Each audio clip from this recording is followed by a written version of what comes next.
Cerita dari Pak Amiruddin yang berjalan kaki dari Medan ke Banyuwangi untuk bertemu sang ibunda memang sangat menyentuh hati kita semua. Apalagi, ia berjalan kaki juga bermaksud ingin memenuhi nazarnya ketika dirinya terbaring lemah 9 bulan lamanya. Oleh karena itu, berita tentang kegigihan Pak Amiruddin ini seketika langsung mendapatkan sambutan hangat dari para netizen. Kisah dari Pak Amiruddin tak berhenti di situ saja. Ada banyak peristiwa di baliknya yang ternyata membuat kita sanggup menitikkan air mata. Di mana selama ia melakukan perjalanan tak semulus yang kita bayangkan. Mulai dari diusir oleh SPBU hingga dipalak preman di jalanan. Di tanggal 20 November tahun 2018 Pak Amiruddin mulai meninggalkan kampung halamannya untuk menunaikan nazarnya. Ia tak pernah memikirkan apapun di jalan selain ingin cepat sampai ke Banyuwangi dan bertemu sang ibunda tercinta. Selain itu ia juga berdoa supaya perjalanan yang ia tempuh tidak mendapat halangan apapun. Tapi apa mau dikata, manusia merencanakan namun Tuhan yang menentukan. Sesampainya di Riau, Pak Amiruddin mulai mendapatkan ujian dari Tuhan. Pada saat itu ia tak sengaja menemukan dompet di jalanan. Beliau lalu mengambilnya dengan maksud mencari tahu siapa pemilik dari dompet tersebut. Tapi ternyata orang-orang yang ada di sekitar sana malah menganggapnya pencopet dari dompet tersebut. Untungnya, prasangka buruk dari masyarakat tak berujung kekerasan kepada Pak Amiruddin. Mungkin saat itu Pak Amir sudah bisa bernafas lega karena lepas dari masalah penuduhan pencurian dompet. Namun masalah menunggu ketika pria berkulit sawo matang ini sampai di Bandar Lampung.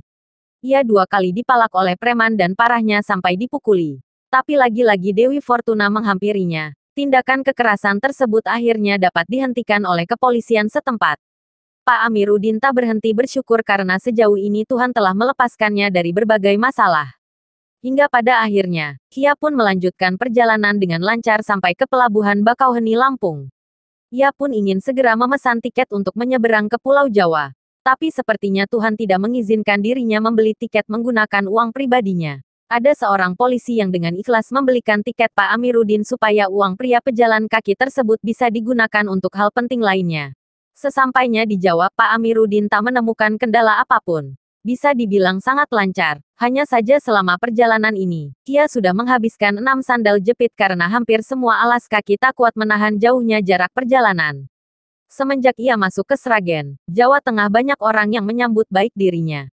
Baik sekedar menyapa, memberi tumpangan istirahat dan juga menyumbangkan uang. Ini dikarenakan ada salah satu netizen yang berbaik hati menyebarkan cerita inspiratif Pak Amiruddin ke media sosial.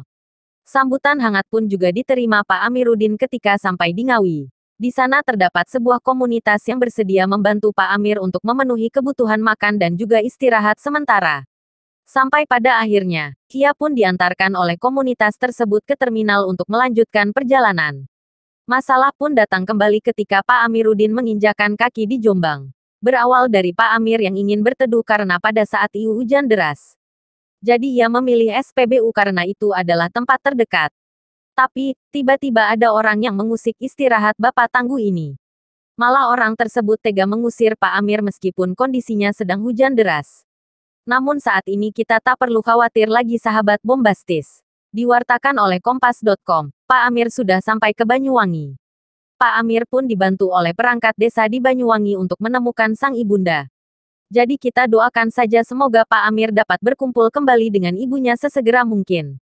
Perjalanan dari Pak Amiruddin benar-benar menginspirasi kita semua. Di mana ia tetap bersabar karena dirinya yakin akan ada hikmah di balik itu semua. Dan ternyata benar, Pak Amiruddin mendapatkan banyak rezeki dari para masyarakat yang bersedia untuk membantunya bertemu dengan ibu tercinta.